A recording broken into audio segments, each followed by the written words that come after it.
I forgot to go backstage to, come from the back. I'm a stupid person. Next, how is everyone doing? Awesome. Shut up, Tim. All right, so up next we got Nat Connor, current president of LOL. He's going to be on the second he realizes I said his name. So, how about that weather today? Oh, dang, he is here.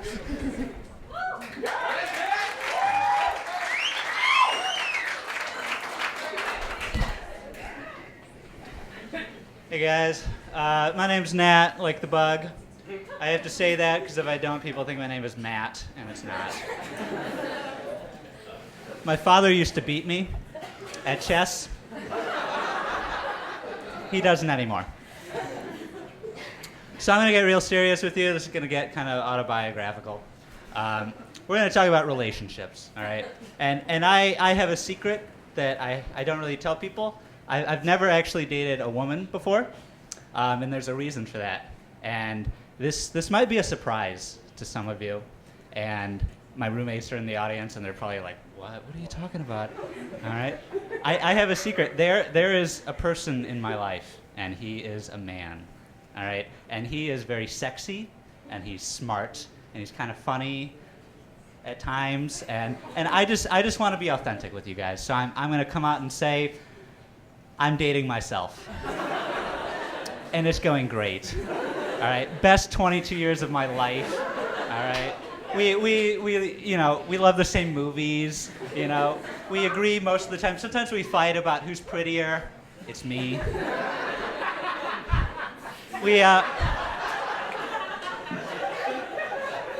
That's my roommate, everyone. We actually just had our anniversary. March 2nd this month. Coincidentally, it's my birthday. So yeah, it's been pretty good. I've been doing a lot of soul searching with him, and I think it's kind of complicated, but I think I'm still straight, as far as I can tell. My hand, though, definitely gay.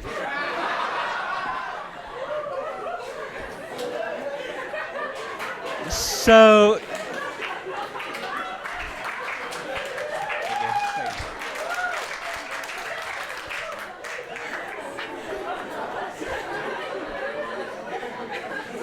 I'm just gonna soak this in. This is a lot of thank you.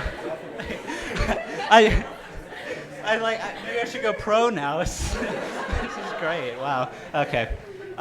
So you know that awkward moment in between birth and death? I'm just trying my best, One of the ways I'm trying my best lately, I've been trying to go to the rec. Which you could probably look at me and tell it hasn't been going well. And, I just tried to make that commitment and it, but one of my friends came up to me and he's like, Nat, I know you're going to the rec, you're looking kind of formidable today. Formidable. I'm about as imposing as a deflated balloon animal. I could probably pass as a baby gazelle. Easily. So I don't really know what they were talking about, but I get where they're coming from because I was reading about this thing called second puberty. It's a thing. It's coming. All right. Neville Longbottom had this, okay? So yeah, someday I'm just going to get really Neville Longbottom hot, and you all are going to be like, yeah, that guy. So I'm going to tell you a little bit about my dad because I really like my dad. I think he was probably the original hipster, and all other hipsters are just trying to imitate him now. He listens to nothing but vinyl jazz records all the time. He wears, plaid all the time, or flannel, or whatever is whatever he's feeling that day. He shops at nothing but Fresh Market. He picks up gigs in these dive bars, not for money, just for a meal. But he's doing okay. He's like an IT consultant, which is funny because he has this dumb phone. And to me, I'd be like, your job is technology. Why do you still have your dumb phone? But he does. And it's one of those where he doesn't even have a full keyboard. So, you have to press, 7 a couple of times for, S or whatever letter was on. Or the 4 twice for P or, I don't know.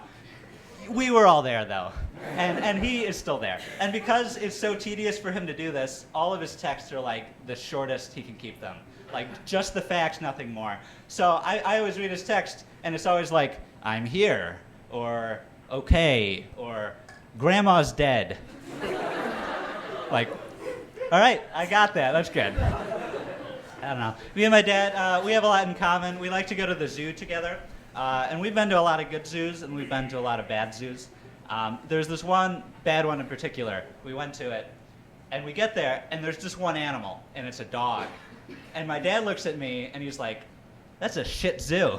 And I was like, yeah, it is. So, yeah. My dad, another reason he's a hipster, he used to be Christian before that became too mainstream, and now he's like agnostic or something, which is cool. So my dad is agnostic, and my mom is like super Catholic. And so together they made me. And at first I was like, ugh, Catholicism, you know? And then I came to college, and now I'm like, Christianity. And so I like to call myself a casual Christian. I just go when my parents are in town. And not just my parents, it's my mom. She's the one. And being a casual Christian, like most people are like, oh, I kind of understand. Like, why did you do that? And I like to have a really important reason, like, oh, you know, there was too many pedophile scandals, or like homophobic teachings, or something really profound like that. But the real reason, I was just bored in Mass and decided to stop going. So that's it. But I was thinking like, there are some things about Christianity that I'm like, I have some questions. Heaven, all right? And you're thinking, well, heaven, that's like foundational. There's some problems, okay? Not everyone realizes this. Heaven is kind of like the Titanic. Not everyone is going to make it, all right? And we're all sitting around like, oh, it's going to be all great when we're all up in heaven together. Not everyone makes it, all right? Could you imagine Jack at the end of Titanic waiting around for Rose, and then she never shows up?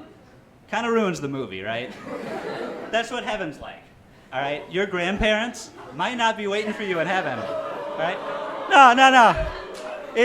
I'm being real, okay? There were some grandparents that were Nazis. Just think about that. All right? Your dog, all dogs go to heaven. Not true. Your dog might be a racist, and you'll never know. Why do you think he always barks at the mailman? All right. So I'm a casual Christian, which I couldn't do when I was at home because of my mom. And it's because my mom, I don't know what she actually does, but she should have been a detective, because the way that she grills me and like presents evidence and interrogates me is she could have done it for a living. For example, I'd try to like skip out on Mass, and instead I'd go to a movie, and I get home and my mom's like, oh, how was Mass? I'd be like, oh, that's good. We talked about Jesus, ate some Jesus, it's pretty good. She'd be like, oh, all right, your story checks out. And then I'd go downstairs and play some video games. 2 minutes later, she'd come down, she'd be like, what is this? Why, I found this in your coat pocket, what is this? I'd be like, I don't know what you're talking about. This is a movie stub, Nathaniel, all right? It says you were at Despicable Me at 7:30, but you said that you were at Mass at 7. How do you explain this? Well, I don't know, Mom. The Mass was half an hour short, you know? We just skipped the homily and like all the stuff before we just ate Jesus, and then we were out. Like it was a quick Mass. She's like, oh, really? Because I called 6 people in the time you've been home, and they all said you weren't there. And then I checked with your brother, and he snitched on you, Nathaniel. He's eating his ice cream right now. Like, so I'm kind of glad to be out of the house just because I don't have to put up with that anymore. You guys ever think about your parents having sex? You don't have to answer that. That was rhetorical. So video games. I really like video games, but I'm not the type of gamer that like people enjoy being around, because I only like video games when everyone around me is worse than me. I'm sure a lot of people are like that, but I'm like the worst, all right? As soon as someone's better than me, I start getting mean and nasty, and I call them names like Dickhead or Nick. That's my brother. So I just looked at emojis for the first time in a while, and they really stepped up their game since I've seen them. I just saw this one. It was a fox with hipster glasses on, so I'm like, all right, cool, that's kind of cool. But the fox was wrapped in kelp, all right, laying on half of like a sliced watermelon with rice raining down on it. And I'm just thinking, I don't know what emotional state they're trying to portray by this emoji, but I'm really glad it exists. All right. Some things that I don't understand a lot of things, but one thing I don't understand is when people try to make this big conflict, like there's two sides to this issue, and they try to make this conflict as if there's two sides. And there aren't always two sides. Case in point, I recently saw a t-shirt that said Billikens against cancer.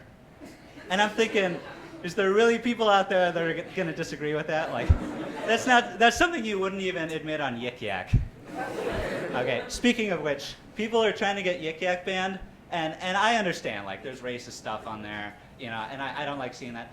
But in a way, it's kind of good because it reminds me that there are idiots out there, and they're all around me. All right, that's all I have. Thanks.